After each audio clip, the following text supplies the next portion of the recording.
Hello. Okay, here's my list for my most anticipated films of 2017. This is going to be my top 10 list of films that I'm really looking forward to when it comes to 2017.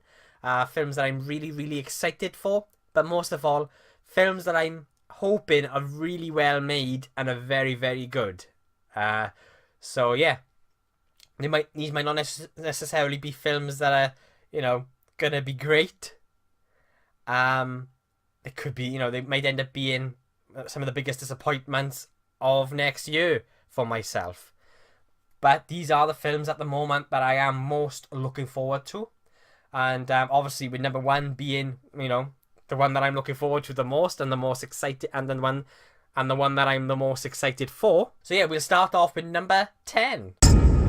Kong Skull Island, directed by a Jordan Vogt Roberts. I think that's how you say his surname. This being his third film, I believe. I'm not familiar with his first two films, but it's also starring Tom Hiddleston, Samuel L. Jackson, and John Goodman.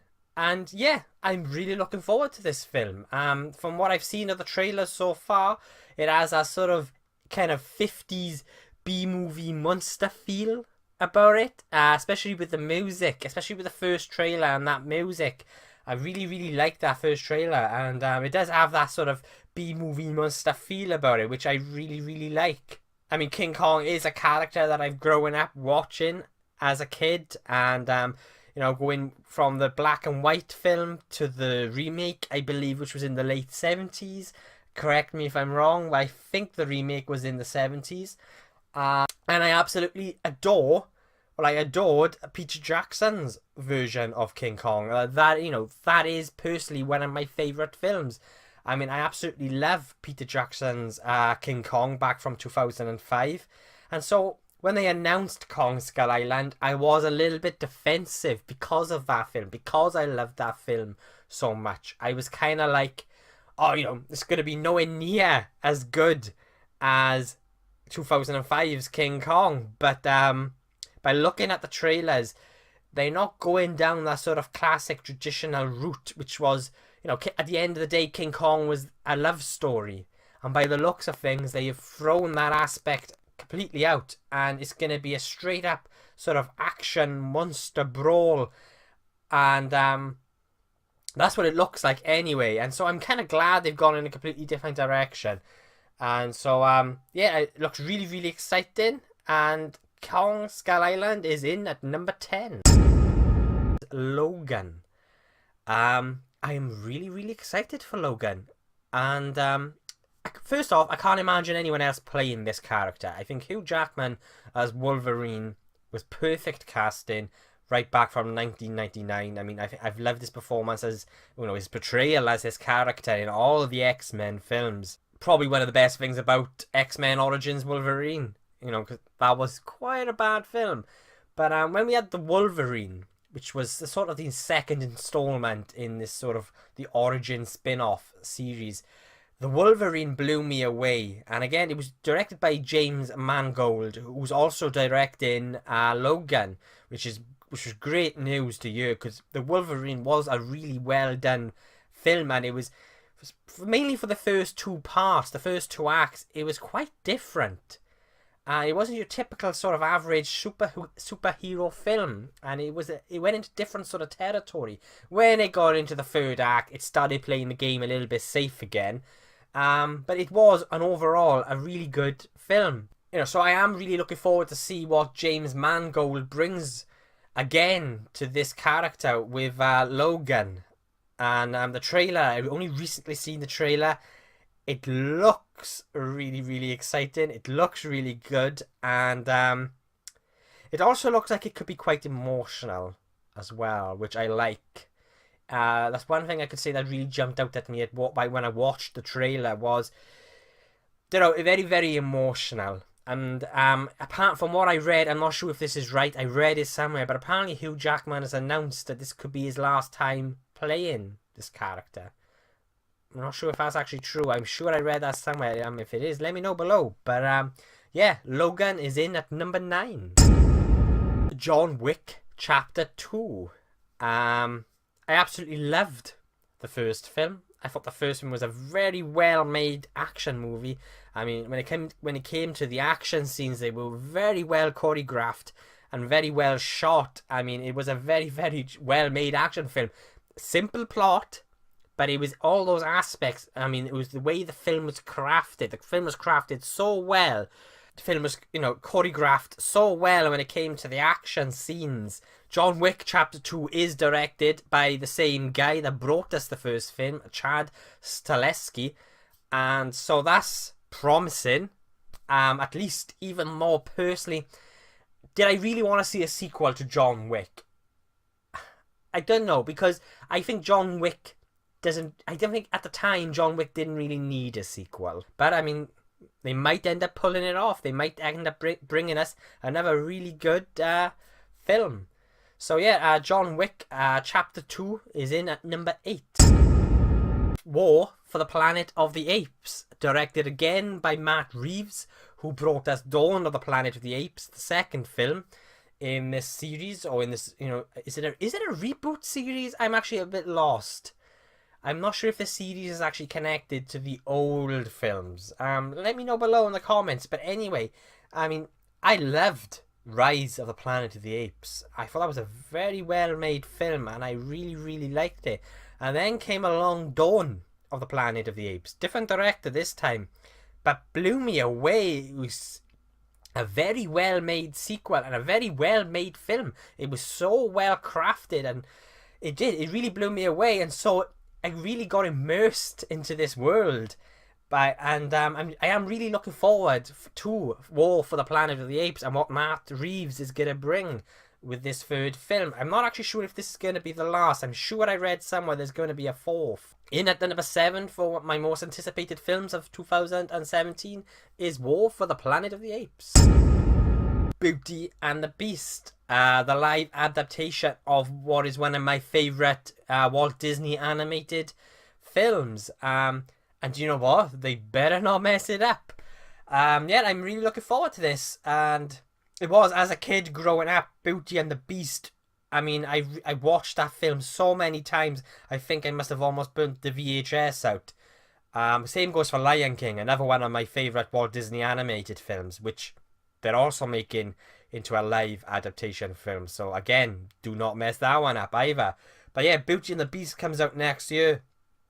First off, as excited as I am for this film, there was a bit of a worrying sort of warning sign when they announced who the director was, and that's Bill Condon.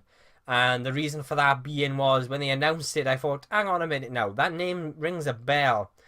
I'm sure that guy directed a film that weren't too good. And, well, Bill Condon directed the last 2 Twilight films.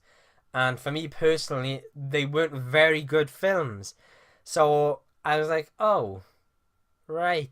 I'm going to have a little faith, and I'm going to, hopefully he will bring us a very good live adaptation of Beauty and the Beast. When it comes to Emma Watson being cast as Belle, I was a little bit, I wasn't over the moon. I think they could have, I don't know what sort of drew them to choose Emma Watson to play the lead character Belle. I think there were a lot of other actresses out there that could have, that would have more suited the role of Belle. I don't want to say use the word better, because before, as far as I know, Emma Watson could do an incredible job at playing this character. We don't know yet, until obviously we see the film. I mean, she could do a really good job of it. But I would have thought of someone else before Emma Watson to play the character Belle. But I guess we'll find out. And at the end of the day, this is number 6 in my list of films that I'm looking forward to the most next year. So yeah, please don't mess it up. Wonder Woman. I'm really, really excited for this film. From the trailers that we've seen so far, I really like the look of the film. It's directed by Patty Jenkins, who brought us The Incredible Monster. If you have not seen that film, please check it out. And Yeah, when they announced the director, first of all, I was happy they chose a female director. I'm not saying, a female to a male director is going to make, an incredible amount of difference to a film. But, this film is all about a female character. And I just think it was a really good decision to have brought in a female director to direct this film. For me personally, anyway. And I do think Patty Jenkins is going to do a really good job. I just hope Warner Brothers leave the film alone. Leave the directors do what they, do best. Because I think the one thing that the DC Cinematic Universe has suffered from up until this point is Warner Brothers going in and meddling with these films and ripping these films apart. Because as much as I enjoyed Suicide Squad is also one of my biggest disappointments of this year. And I'm a massive DC fanboy. But I just couldn't rightly so try and defend that film because, as far as I'm concerned, Suicide Squad, as enjoyable as it was a giant mess. I mean, that film, the tone of that film, and it'd been cut to pieces, and it felt very commercial. Suicide Squad felt like, a very long trailer, and it stank of Warner Brothers going in and ripping that film apart. And I just wish they would not do that. And I hope that they've left Wonder Woman alone and they've left Patty Jenkins, let her sort of get on with it and get her creative sort of style across and what she wants to do with this character. And yeah, I have a bit of faith. So yeah, at number 5 in my list is Wonder Woman. The Justice League, again directed by Zack Snyder. I'm happy with that.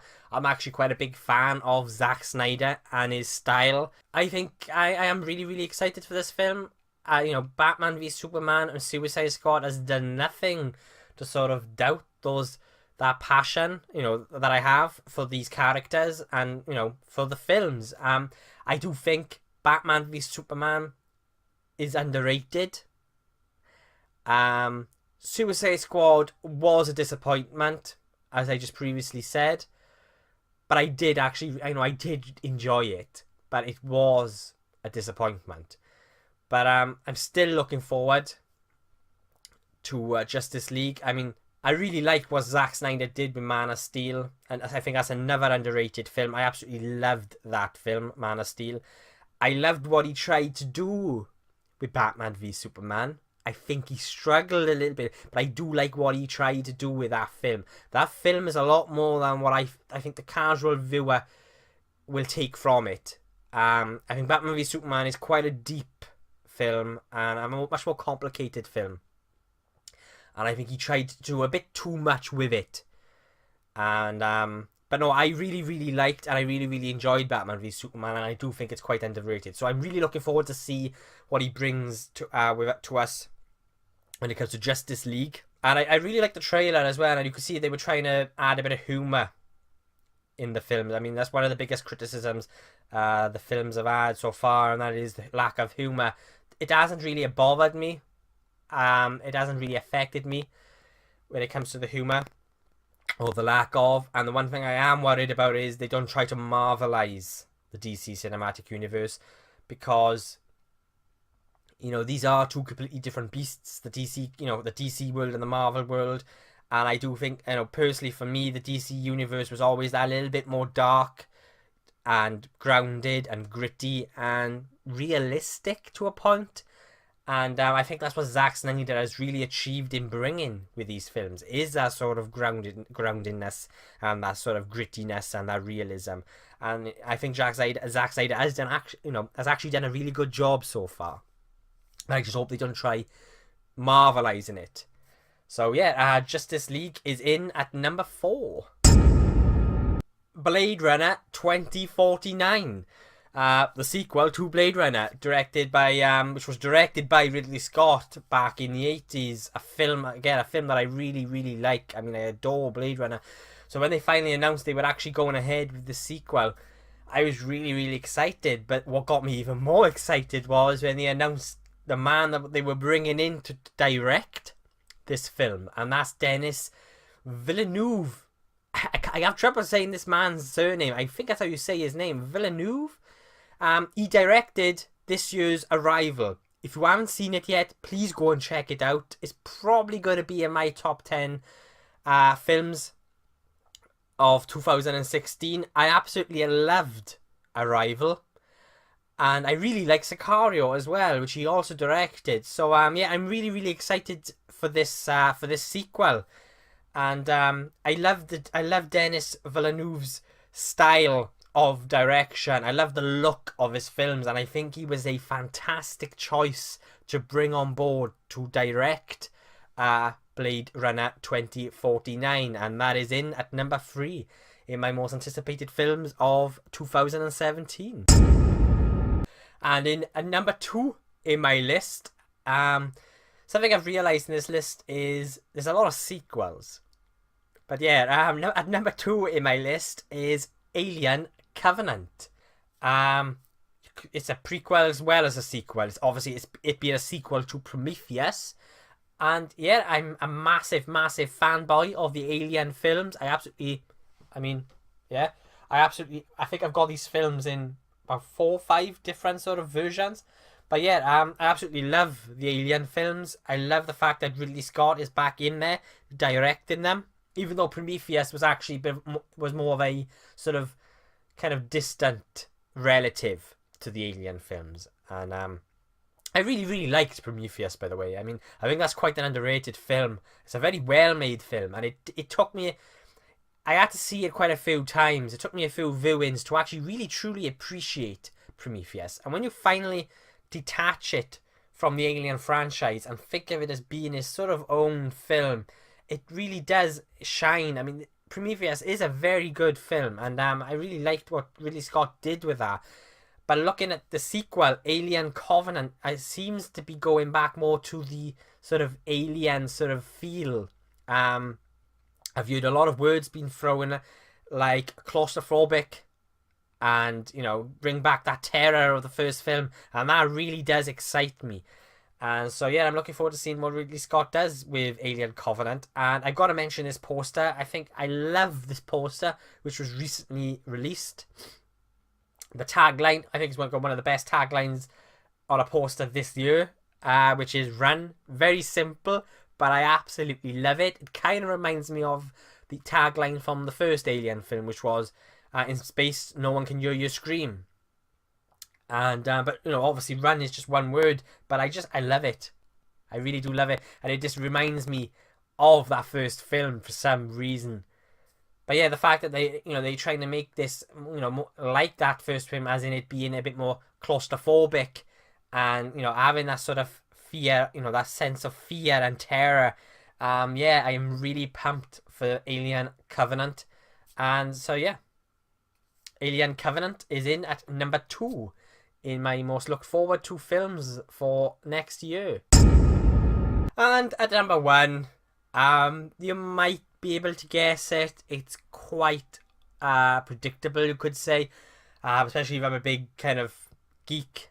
I absolutely love science fiction films, but yeah, at number 1 in my list for my most anticipated films of 2017 is Star Wars Episode 8, directed by Rian Johnson. I'm really, really looking forward to this to this film. I'm so happy that they brought on board Rian Johnson. I really, really liked Looper. If you haven't seen that out, please do check it out, because it's a beautiful piece of science fiction. It's a very well made film, and yeah, I'm really glad they've brought him on to direct what supposedly is going to be a sort of darker film.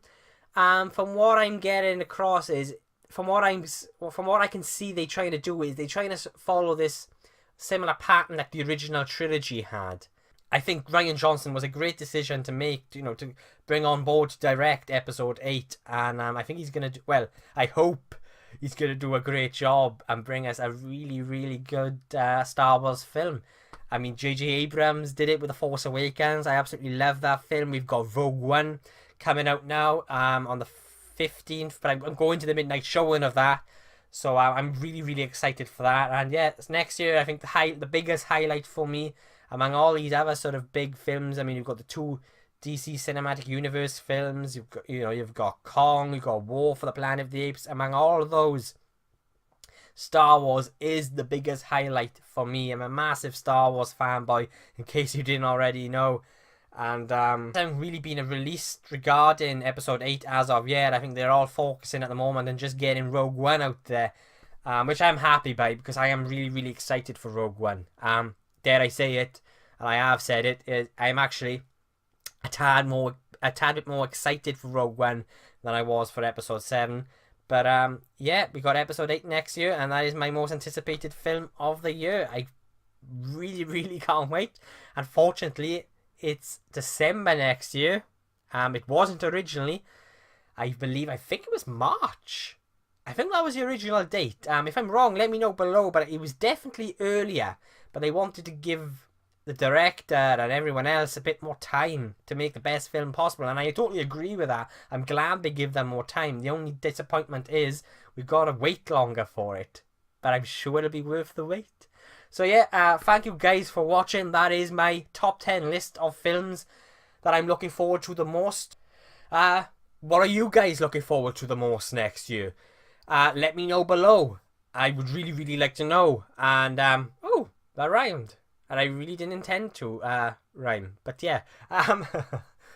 But yeah, let me, you guys out there, let me know what you're looking forward to the most next year. What do you think about my list? Are there some questionable films in there, you think? Like I said previously, everything in my list that I'm looking forward to next year, they might not necessarily be the greatest films ever made. They might actually suck, but they are the films that I am most looking forward to and most excited for. So yeah, my next top 10 video will be my top 10 posters of 2016. That will be next in my top 10 series, and then in early January I will be doing my top 10 films of 2016. So yeah, I look forward to bringing you guys those. And I really do appreciate you guys who take the time to watch my videos. If you like what you see, please hit subscribe, and please feel free to leave a comment below, and I'll be seeing you guys soon.